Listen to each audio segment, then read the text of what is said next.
السلام علیکم خانم عزیز، درباره وقایعی که در امریکا شدگی بود 2001 سال نهمی ماه بگیم سپتامبر بوده. 11 تاریخ 11 نهمی ماه ده 11 سپتامبر 2001 وقایعی که در امریکا شد که دت بینای 110 اشیاء وای شد برهم شد ریخت ترکانیده شد. انامین یک عالم عرب از قرآن وای میکند اثبات میکند که در قرآن خبر داده شده است، در کمی واقع می شده است. این در سوره توبه آمدگی است. ببینید سوره توبه در 11 پاره قرآن تمام میشد، از 10 پاره سر میشد، در 11 پاره تمام میشد. سوره توبه 11 پاره تمام میشد، یعنی که 11 پاره خودش در رقم های سوره نهم سوره است. سوره توبه ببینید که 11 پاره این تاریخی مثل ما، نهم پاره این سپتامبر و همین سوره توبه از 2001 کلمه عبارت است. 2001 سال و در آیت 109 همین سوره درباره همون کوچه گپ میزند. نام همون کوچه حتی هست در همین آیت قرآن.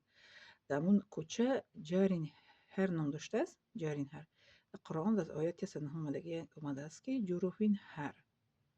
ببینید چقدر عجیب است. جروفین هر و نام کوچه این کلمه که در چی اومده که در آیت 109 نام کوچه‌ای که در همون بینوهای دو تا بینوهایی که 110 آشانه که جایگشته بوده است جارین هر نام داشته است. انا که بینید که در 110 آیت همین سوره توبه در باره همون بینوها میگه که هر گوهی که همون بینوهای با پولی حرام ساختارشون، با پولی پرسین ساختارشون که از بین می رود، ریخته مثل که نیست نابود می شود، دلهای آنها، دلهای صاحب های همون خانه ها را بینو کرده یا که ساخته شده پاره پاره می گردد. این در آیت 110 خبر می دهد. ببینید که 110 آشیانه و در آیت 110 خبر می دهد. فهمیدین که مثل که چی خیلی اثبات کردگیان، یعنی که 11 پاره گفتیم که 11 تاریخ نهم یعنی که رقم سوره 2001 این سوره توبه 2001 تا کلمه دارد و 109 آیت نام کوچه هم کوچه که بیناها بودن و 110 درباره واقعه که شد خبر داده شده بود در قرآن کریم 15 عصر پیش. این واقعه 2001 شد.